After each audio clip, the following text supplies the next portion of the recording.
विद्धि भरतर्षभा समं सर्वेषु भूतेषु तिष्ठन्तं परमेश्वरं विनश्यं स विनश्यन्तं यः पश्यति स पश्यति समं पश्यन्ति सर्वत्र समवस्थितमीश्वरं न हि नश्यात्मनात्मानं ततो याति परां गतिं प्रकृत्यैव च कर्माणि क्रियमाणानि सर्वशः यः पश्यति तदात्मानं अकर्तारं स पश्यति यदा भूतपृथक्भावम् एकस्थमनुपश्यति ततएव च विस्तारं ब्रह्म सम्पद्यते तदा अनादित्वात् परमात्मायमव्ययः शरीरस्थोऽपि कौन्तेय न करोति न लिप्यते यथा सर्वगतं सौक्ष्म्यात् आकाशं नोपलिप्यते सर्वत्रावस्थितो देहे तदात्मानोपलिप्यते यदा प्रकाशयत्येकः कृष्णं लोकमिमं रविः क्षेत्रं क्षेत्रे तदा कृष्णं प्रकाशयति भारत क्षेत्रक्षेत्रज्ञयोरेवम् अन्तरं ज्ञानचक्षुषा भूतप्रकृतिमोक्षं च ये विदुर्यान्ति ते परम् ॐ तत्सदिति श्रीमद्भगवद्गीतासु उपनिषत्सु ब्रह्मविद्यायां योगशास्त्रे श्रीकृष्णार्जुनसंवादे क्षेत्रक्षेत्रज्ञयोगो नाम त्रयोदशोऽध्यायः। सर्वधर्मान् परित्यज्य मामेकं शरणं व्रज अहं त्वा सर्वपापेभ्यः मोक्षयिष्यामि मा शुचः। श्रीपरमात्मने नमः। अथ चतुर्दशोऽध्यायः गुणत्रयविभागयोगः। श्रीभगवानुवाच परं भूयः प्रवक्ष्यामि ज्ञानानां ज्ञानमुत्तमं यज्ञात्वा मुनयः सर्वे परां सिद्धिमितो गताः इदं ज्ञानमुपाश्रित्य मम साधर्म्यमागताः सर्गेऽपि नोपजायन्ते प्रलयेन व्यधन्ति च मम योनिर्भवद्ब्रह्म तस्मिन् गर्भं ददाम्यहं सम्भवः सर्वभूतानां ततो भवति भारत सर्वयोनिषु कौन्तेय मूर्तयः सम्भवन्ति याः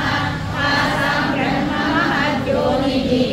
अहं बीजप्रदः पिता सत्त्वं रजस्तमहिति गुणाः प्रकृतिसम्भवाः निबध्नन्ति महाबाहो देहे देहिनमव्ययम् तत्र सत्त्वं निर्मलत्वात् प्रकाशकमनामयम् सुखसङ्गेन बध्नाति ज्ञानसङ्गेन चानघ रजो रागात्मकं विद्धि दृष्ट्वा सङ्गसमुद्भवम् तन्निबध्नाति कौन्तेय कर्मसङ्गेन देहिनं तमस्तस्नानजं विद्धि मोहनं सर्वदेहिनां प्रमादालस्य निद्राभिः तन्निबध्नाति भारत सर्वं सुखे सञ्जयति तदकर्मणि भारत ज्ञानमावृत्य तमः प्रमादे सञ्जयत्युत रजस्तमश्चाभिभूय सत्त्वं भवति भारत रजसत्त्वं तमश्चैव तमः सत्त्वं रजस्तथा सर्वद्वारेषु देहेऽस्मिन् प्रकाशमुपजायते ज्ञानं यदा तदा विद्यात् विवृद्धं सत्त्वमिच्युत लोभप्रवृत्तिरारम्भः कर्मणामशमस्पृहा रजस्येतानि जायन्ते विवृद्धे भरतर्षभ अप्रकाशो प्रवृत्तिश्च प्रमादो मोह एव च तमस्येतानि जायन्ते विवृद्धे कुरु नन्दन यदा सत्त्वे प्रवृद्धे तु प्रलयं याति देहभृत् तदोत्तमविदां लोकान् अमलान् प्रतिपद्यते रजसि प्रलयं गत्वा कर्मसङ्गिषु जायते तथा प्रलीनस्तमसो तमसि मूढयोनिषु जायते कर्मणः सुकृतस्याहुः सात्विकं निर्मलं फलं रजसस्तु फलं दुःखम् अज्ञानं तमसः फलम् सत्त्वासं जायते ज्ञानं रजसो लोभ एव च प्रमादमोहौ तमसः भवतो ज्ञानमेव च ऊर्ध्वं गच्छन्ति सत्त्वस्थाः मध्ये तिष्ठन्ति राजसाः जगन्यगुणवृत्तिस्थाः अधो गच्छन्ति तामसाः नान्यं गुणेभ्यः कर्तारं यदा द्रष्टानुपश्यति गुणेभ्यश्च परं वेत्ति मद्भावं सोऽधिगच्छति गुणानेतानतीत्यत्रीन् देहि देहसमुद्भवान् जन्म मृत्युजरा दुःखैः विमुक्तो मुक्तमश्नुते अर्जुन उवाच कैर्लिङ्गैस्त्रीन् गुणानेतान् अतीतो भवति प्रभो किमाचारः कथं चैतान् त्रीन् गुणान् अतिवर्तते श्रीभगवानुवाच प्रकाशं च प्रवृत्तिं च मोहमेव च पाण्डव न द्वेष्टि सम्प्रवृत्तानि न निवृत्तानि काङ्क्षति उदासीनवदासीनः गुणैर्यो न विचाल्यते गुणा वर्तन्त इत्येव योऽवतिष्ठति नेङ्गते समदुःखसुखस्वस्थः समलोष्टाश्मकाञ्चनः तुल्यप्रियो प्रियो धीरः तुल्यनिन्दात्मसंस्तुतिः मानापमानयोस्तुल्यः तुल्यो मित्रारिपक्षयोः सर्वारम्भपरित्यागी गुणातीतः स उच्यते मां च यो व्यभिचारेण भक्तियोगेन सेवते स गुणान् समतीत्यैत्यान् ब्रह्मभूयाय कल्पते ब्रह्मणो हि प्रतिष्ठाहम् अमृतस्याव्ययस्य च शाश्वतस्य च धर्मस्य सुखस्यैकान्तिकस्य च ॐ तत्सदिति श्रीमद्भगवद्गीतासु उपनिषत्सु ब्रह्मविद्यायां योगशास्त्रे श्रीकृष्णार्जुनसंवादे गुणत्रयविभागयोगो नाम चतुर्दशोऽध्यायः सर्वधर्मान् परित्यज्य मामेकं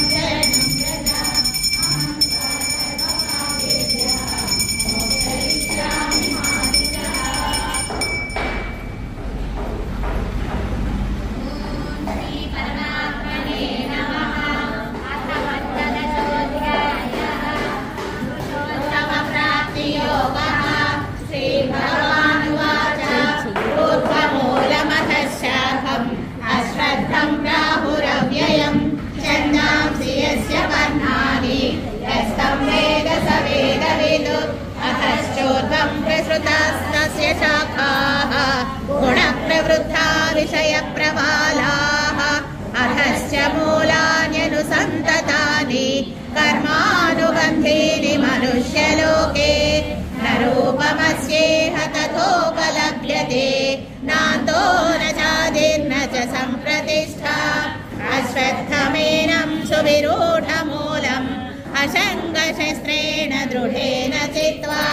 ततः पदं तत्परिमार्गितव्यम् यस्मिन् गता न निवर्तन्ति भूयः तमेव चाद्यं पुरुषं प्रपद्ये यतः प्रवृत्तिः प्रसृता पुराणी निर्माणमोहाजितसङ्गदोषाः अध्यात्मनित्या विनिवृत्तकामाः द्वन्द्वैर्विमुक्ता सुखदुःखसङ्गैः गच्छन्त्यमूढाः पदमव्ययं तत् न तद्भासयते सूर्यः न शशाङ्को न पावकः यद्गत्वा न निवर्तन्ते तद्धाम परमं मम ममैवांशो जीवलोके जीवभूतः सनातनः मनषष्ठानीन्द्रियाणि प्रकृतिस्थानि कर्षति शरीरं यदवाप्नोति यच्छाप्युत्क्रामतीश्वरः गृहीत्वैतानि संयाति वायुर्गन्धानि वाशयात् श्रोत्रं चक्षुस्पर्शनं च रसनं घ्राणमेव च अधिष्ठाय मनश्चायं विषयानुपसेवते उत्क्रामन्तं स्थितं वापि भुञ्जानं वा गुणान्वितं विमूढानानुपश्यन्ति पश्यन्ति ज्ञानचक्षुषः यतन्तो योगिनश्चैनं पश्यन्त्यात्मन्यवस्थितान् यतन्तो नैनं पश्यन्त्यचेतसः यदादित्यगतं तेजः जगद्भासयतेऽखिलम् यच्चन्द्रमसि यच्चाग्नौ वित्तेजो विद्धि मामकम् वामाविश्य च भूतानि धारयाम्यहमोजसा उष्णामि चौषधिः सर्वाः सोमो भूत्वा रसात्मकः अहं वैश्वानरो भूत्वा प्राणिनां देहमाश्रितः प्राणापानसमायुक्तः पचाम्यन्नं चतुर्विधम् सर्वस्य चाहं हृदि सन्निलम्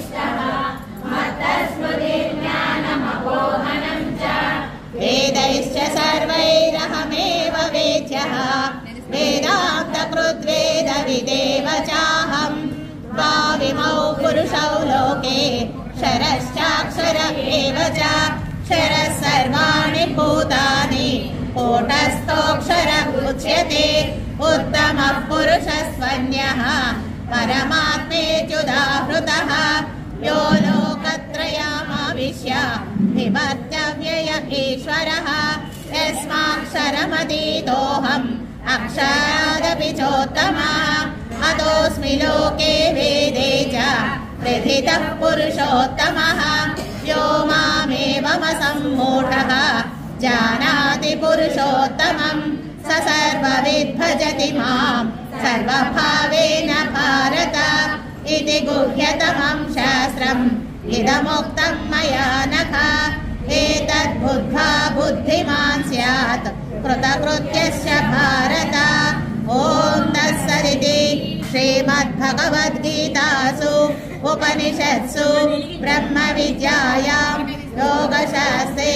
श्रीकृष्णार्जुन संवादे पुरुषोत्तमप्राप्तियोगो नाम पञ्चदशोऽध्यायः मामेकं शरणं व्रज अहं त्वा सर्वपापेभ्यः मोक्षयिष्यामि मा शुचः षोडशोऽध्यायः दैवासुरसम्पद्विभागयोगः अभयं सत्त्वसंशुद्धिः ज्ञानयोगव्यवस्थितिः दानं दमश्च यज्ञश्च स्वाध्यायस्तपः आर्जवम् अहिंसा सत्यमक्रोधः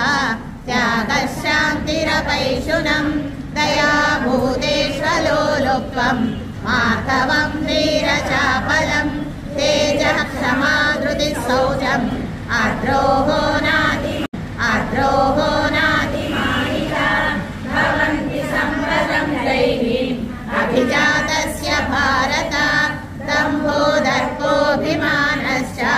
क्रोधः पारुष्यमेव च अज्ञानं चाभिजातस्य पार्थसम्पदमासुरीम् दैवी सम्पद्विमोक्षाय निबन्धाय सुरीमता मासुरसम्पदं दैवीम् अभिजातोऽसि पाण्डव वैभूतसर्वौ लोकेऽस्मिन् दैवासुर एव च दैवो विस्तरशः प्रोक्तः आसुरं पार्थ मे शृणु प्रवृत्तिं च निवृत्तिं च जनान विदुरासुरा न शौचं नापि चाचारः न सत्यं तेषु विद्यते असत्यं प्रतिष्ठन्ते महैतुकम् एतां दृष्टिमवस्तभ्य नष्टात्मानोऽल्पबुद्धयः प्रभवन्त्युग्रकर्माणः क्षयाय जगतो हिताः काममाश्रित्य दुष्पूरम् दम्भमानसमान्विताः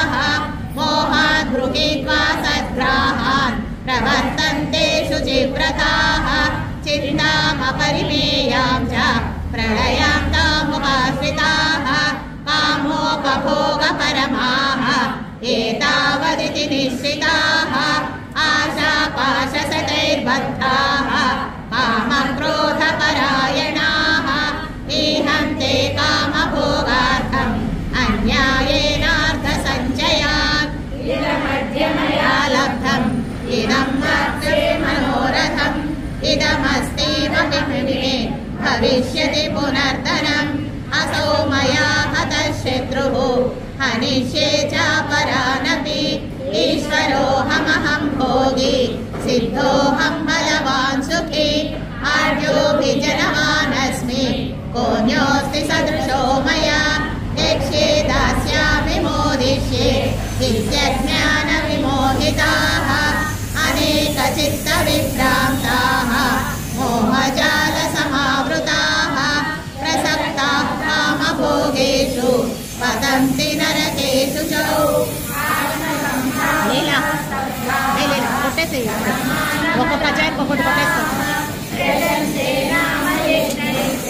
दम्भेन विधिपूर्वकम् अहङ्कारं बलं दर्पं कामं क्रोधं च संश्रिताः मामात्मपरदेहेषु प्रद्विषन्तोऽभ्यसूयकाः तानहं विशतः क्रूरान् संसारेषु नराधमान् क्षिपाम्यजस्रमशुभान् आसुरीष्वेव योनिषु आसुरीं योनिमापन्नाः मूढा जन्मनि जन्मनि मामप्राप्यैव कौन्तेय ततो यान्त्यधमां गतिम् त्रिविधं नरकस्येदं द्वारं नाशनमात्मनः कामक्रोधस्तथा लोभः तस्मादेतत्रयं त्यजेत् एतैर्विमुक्तः कौन्तेय तमोद्वारैस्त्रिभिर्नरः अचरत्यात्मनः श्रेयः ततो याति परां गतिम् यः शास्त्रविधिमुक्ष्युच्र वर्तते कामकारतः न स सिद्धिमवाप्नोति न सुखं न परां गतिम् तस्मात् शास्त्रं प्रमाणं ते कार्याकार्यौ व्यवस्थितौ ज्ञात्वा शास्त्रविधानोक्तं कर्म कर्तुमिहार्यसि सदिति भगवद्गीतासु उपनिषत्सु ब्रह्मविद्यायां योगशास्त्रे श्रीकृष्णार्जुन संवादे दैवासुरसम्पद्विभागयोगो नाम षोडशोऽध्यायः सर्वधर्मान् परित्यज्य मामेकं शरणागतः नमः। अथ सप्तदशोऽध्यायः श्रद्धात्रयविभागयोगः। अर्जुन उवाच ये शास्त्रविधिमुत्सृज्य यजन्ते श्रद्धयान्विताः तेषां निष्ठा तु का कृष्ण सत्त्वमाहोरजस्तमः। श्रीभगवानुवाच त्रिविधा भवति श्रद्धा देहिनां सा स्वभावजा सात्विकी राजसी चैव तामसी चेति तां शृणु। सत्त्वानुरूपा सर्वस्य श्रद्धा भवति भारत। श्रद्धामयोऽयं पुरुषः यो यच्छ्रद्धः स एव सः। यजन्ते सात्विका देवान् यक्ष रक्षांसि राजसाः प्रेतान् भूतगणांश्चान्ये यजन्ते तामसा जनाः। अशास्त्रविहितं घोरं तप्यन्ते ये तपो जनाः दम्भाहङ्कारसंयुक्ताः कामरागबलान्विताः कर्षयन्त शरीरस्थं भूतग्राममचेतसः मां चैवान्त शरीरस्थं स्वान्निध्यासुरनिश्चयान्। आहारस्वपि सर्वस्य त्रिविधो भवति प्रियः यज्ञदानस्तथा दानं तेषां वेदमिमं शृणु। आयुस्सत्त्वबलारोग्य सुखप्रीतिविवर्धनाः रस्या स्निग्धा स्थिरा हृद्याः आहारा सात्विकप्रियाः खट्वाम्ललवणात्युष्णा तीक्ष्णरूक्षविदाहीनः आहार राजसस्येष्टाः दुःखशोकामयप्रदाः यातयामं गतरसम् ऊदिपर्युषितं च यत् उच्छिष्टमपि चामेध्यं भोजनं तामसप्रियम् अफलाकाङ्क्षिभिर्यज्ञः इज्यते यस्तव्यमेवेति मनः समाधाय न सात्विकः अभिसन्धाय तु फलम् दम्भार्थमपि चैव यत् इज्यते भरतश्रेष्ठ तं यज्ञं विद्धि राजसम् विधिहीनमसृष्टानम् मन्त्रहीनमदक्षिणम् श्रद्धाविरहितं यज्ञं तामसं परिचक्षते देवद्विजगुरुप्राज्ञा पूजनं शौचमार्जवम् ब्रह्मचर्यमहिंसा च शरीरं मुखमुच्यते अनुद्वेगकरं वाक्यं सत्यं प्रियहितं च यत् स्वाध्यायाभ्यसनं चैव वाङ्मयं तव उच्यते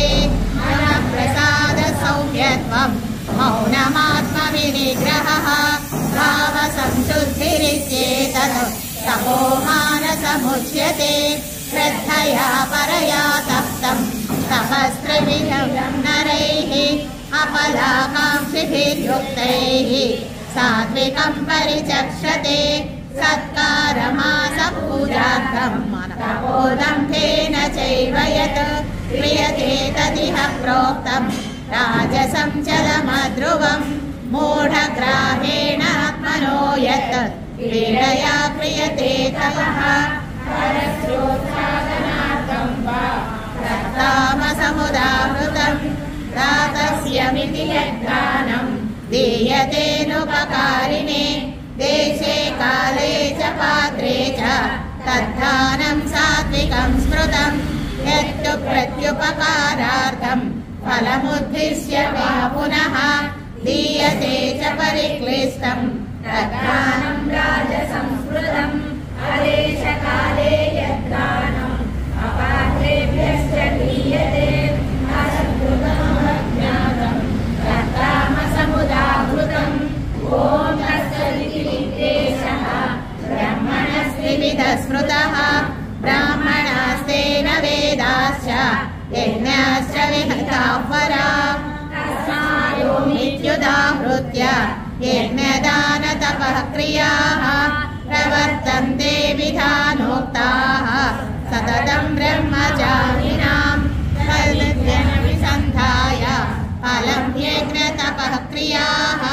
दानक्रियाश्च विवराः क्रियन्ते मोक्षकाङ्क्षिभिः सद्भावे साधुभावे च सदित्येतत् प्रयुज्यते प्रशस्ते कर्माणि तदा सच्चित्तं पार्थयुज्यते यज्ञे तपसि दाने च स्थितिः सदिति चक्षते कर्म चैव तदर्थीयं नैत्येवाभिधीयते अश्रद्धया हुतं ज्ञातं तपःशब्दं कृतं च यत्